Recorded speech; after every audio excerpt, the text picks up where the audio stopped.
मैं समझता हूं लिहाज शर्म तो इस सरकार के मंत्रियों को, क्योंकि जब प्रधानमंत्री कोई नहीं है तो मंत्रियों को क्या लिहाज शर्म होगी।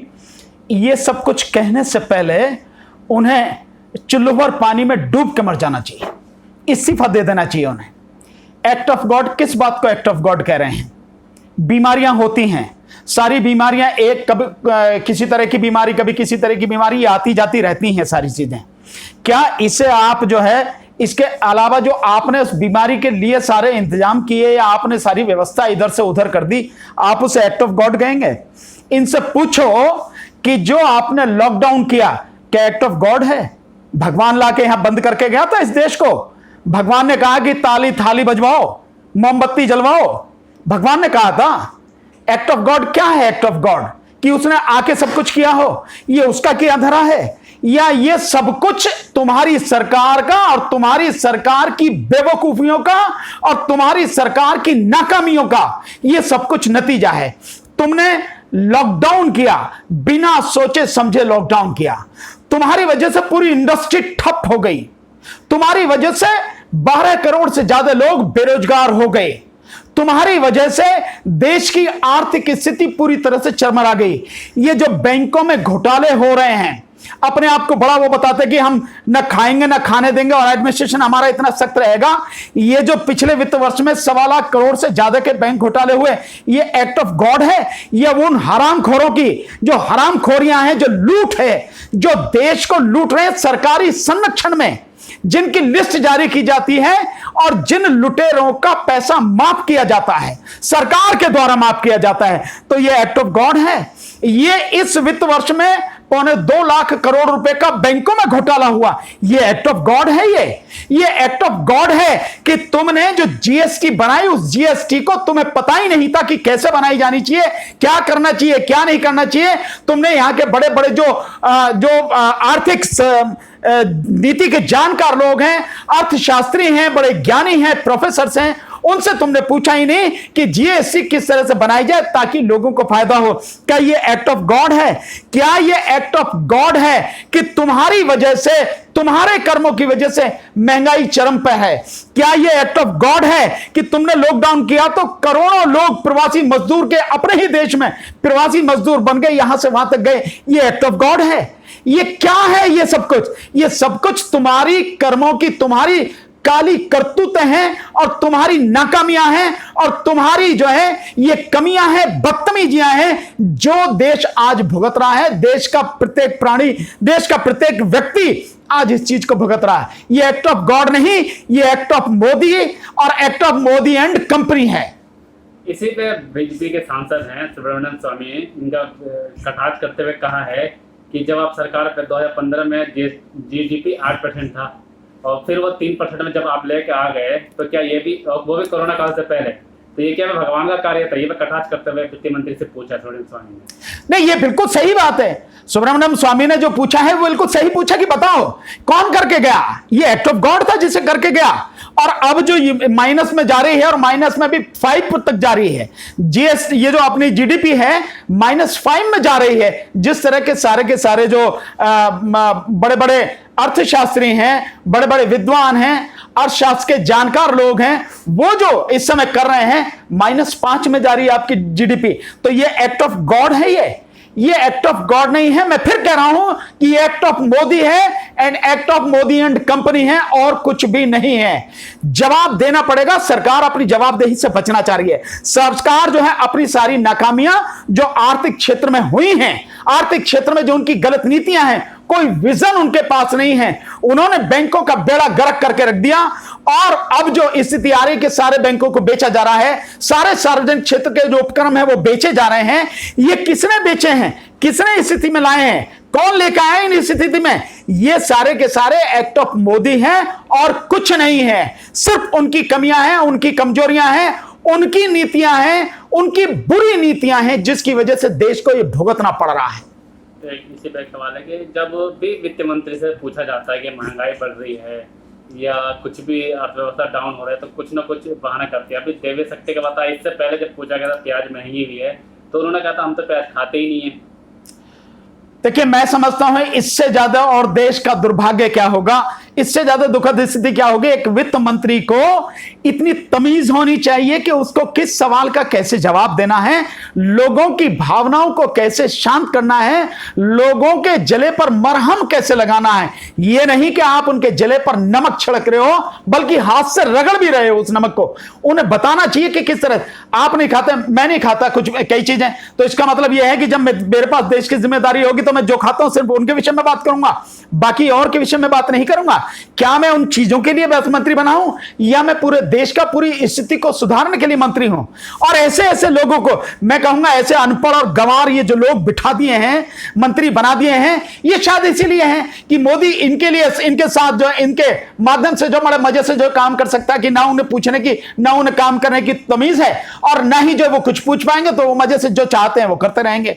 यही सिर्फ इसका वो है, और इसका कोई मतलब नहीं है, कोई मकसद नहीं है। आप वित्त मंत्री हैं, आप कोई चपरासी नहीं हैं, आप नौकर नहीं हैं, आप वित्त मंत्री हैं। देश की बड़ी जिम्मेदारी है आप पर। देश की वित्त व्यवस्था कैसे चले, कैसे देश की वित्त व्यवस्था मजबूत हो, आर्थिक रूप से तरक्की कैसे करे देश, ये देखना आपकी जिम्मेदारी है। इसी के लिए इतने अधिकार आपके पास हैं। और आप ये कहें मैं प्याज नहीं खाती, तो इसका मतलब ये है कि बाकी लोग जो हैं वो भी प्याज खाना बंद कर दें, लहसुन खाना बंद कर दें? ऐसा तो नहीं है ना। दिल्ली हाई कोर्ट ने मोदी सरकार पर बहुत प्रहार किया है और कहा है कि जो भी आत्मनिर्भर इनकी जो योजना है ये एक पाखंड है। मैं समझता हूं इस देश के इतिहास में किसी भी प्रधानमंत्री पर, उसके काम पर इतना बड़ा कटाक्ष आज तक शायद किसी अदालत ने नहीं किया होगा। और मैं दिल से धन्यवाद देता हूं दिल्ली हाई कोर्ट को, उन जजेस को जिन्होंने यह बात कही है। सच में उन्होंने देश की जनता की दिल की बात कही है। ये मेक इन इंडिया, ये जो आप आत्मनिर्भर भारत और ये बड़े बड़े जो नारे हैं ना, ये सब सिर्फ और सिर्फ नारे, और हकीकत में ये पाखंड है, ये झूठ है, ये धोखा है इस देश की जनता के साथ। इससे ज्यादा कुछ नहीं है। और दिल्ली हाई कोर्ट ने जिस एक केस के सिलसिले में ये टिप्पणी कल या परसों की है, उसमें उन्होंने बहुत स्पष्ट रूप से कहा है कि आप आत्मनिर्भर भारत की बात करते हो, तो आप जो यहां के जो लोकल एंटरप्रेन्योर्स हैं, जो व्यापारी हैं, छोटे छोटे व्यापारी हैं, आप उनको प्रोत्साहित क्यों नहीं करते हैं?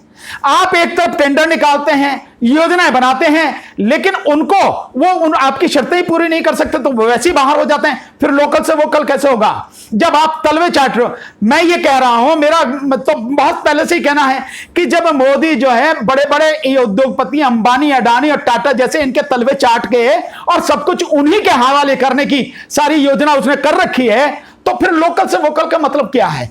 कोई लोकल नहीं, कोई वोकल नहीं, केवल ये इस देश की भोली भाली जनता को या नासमझ जनता को मूर्ख बनाना है, जो समझती है कि मोदी ने जो कहा ठीक कहा है। कुछ नहीं, कोई लोकल नहीं, कोई वोकल नहीं। अगर लोकल से वोकल की बात है तो चाइना के साथ जितने व्यापारिक रिश्ते हैं उनको पूरी तरह से खत्म करो, उससे माल मंगाना बंद करो। अभी भी तकरीबन 24-25 हजार करोड़ का सामान, या शायद इससे भी ज्यादा करोड़ का सामान वहां से आना बाकी है, जो किसी पेमेंट हो चुकी है।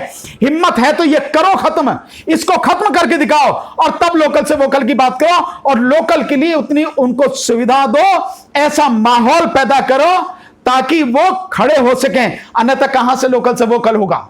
चाइना ने अपने जो उत्पाद है उनके लिए पूरी तरह से वो अपने देश की जनता के साथ में खड़ा हो गया और पूरी मदद की, तब जाके वहां पूरा उद्योग खड़ा हुआ। तो लोकल से वोकल केवल कहने से काम नहीं चलता।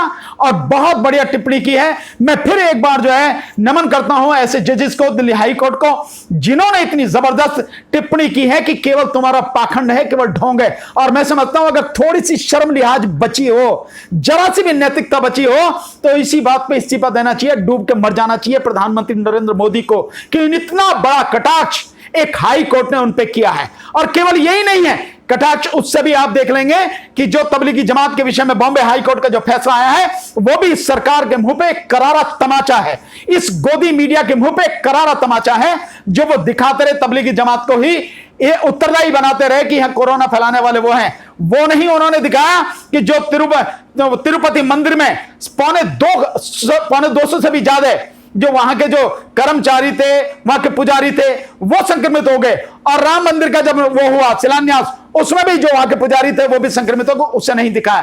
तो ये करारा तमाचा है, शर्म आनी चाहिए। लेकिन मैं जानता हूं कि उस आदमी को शर्म नाम की कोई चीज है नहीं। लास्ट सवाल, हाईकोर्ट की टिप्पणी के बावजूद आज मन की बात में प्रधानमंत्री ने फिर कहा है कि लोकल का वोकल, आप खिलौने बनाओ।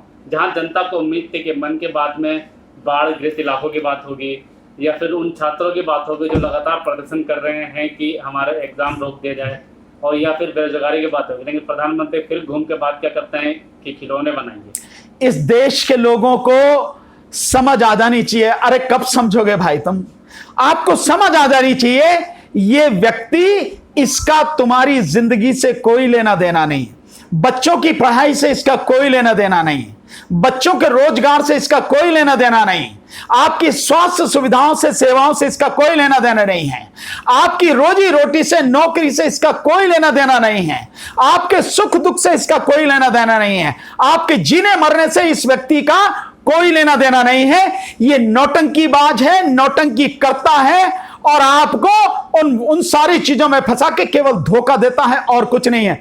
मेरी बात ना समझो, पुण्य प्रसन्न वाजपेयी जी की बात ना समझो, रवि जी की बात ना समझो, अब तो कम से कम दिल्ली हाईकोर्ट की तो समझ लो, जो इतनी बड़ी टिप्पणी कर रही है कि ये केवल पाखंड है और कुछ नहीं है। मेक इन इंडिया, आत्मनिर्भर भारत, ये सिर्फ पाखंड है। और बहुत स्पष्ट शब्दों में कहा कि तुम्हारे कामों से, तुम्हारी बातों का कोई मेल नहीं है।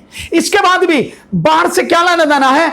अगर इस इंसान को बाढ़ से कोई लेना देना होता, बिहार के लोगों की, असम के लोगों की, उत्तर प्रदेश के लोगों की जिंदगी से कुछ मकसद, कुछ सरोकार होता, तो निश्चित रूप से बाढ़ पे बात होती। नहीं है बाढ़ पे बात। कोरोना की हालत आप समझ रहे कि 500 पे लॉकडाउन और 77,000 पे पूरी तरह से खोल दिया, सब कुछ खोल दिया, कहीं कुछ नहीं, सब कुछ खोल दिया। तो इससे समझ में नहीं आता, जनता मरती है मर जाओ, आपके मरने से, जीने से किसी बात से कोई लेना देना नहीं। इसकी आंखों के सामने भी आप मर जाओ, इसको जरा भी इसका मन नहीं पिघलेगा, कुछ नहीं होगा। और ये मन की बात नहीं करता, ये तो दिल को दुखाने की बात करता है और इसके अलावा कुछ नहीं है। समझो, देश की जनता को समझना है, इन्हें नहीं समझना। ये अपने एजेंडे के तहत काम कर रहे हैं। तुम नहीं समझोगे, तुम खत्म हो जाओगे और हो ही रहे हो, बर्बाद हो रहे हो। इनको कुछ नहीं समझना है, ये कुछ नहीं है।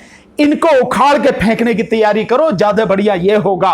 कब तक बैठे रहोगे, कब तक सोते रहोगे, कब तक सोचते रहोगे? अच्छी बात क्या करेगा? अब जब हाईकोर्ट ने कह दिया कि बातों में और काम में कोई मेल नहीं है, तो कुछ भी बात करे उससे क्या फर्क पड़ता है? समझो, जनता, तुम्हें समझना होगा।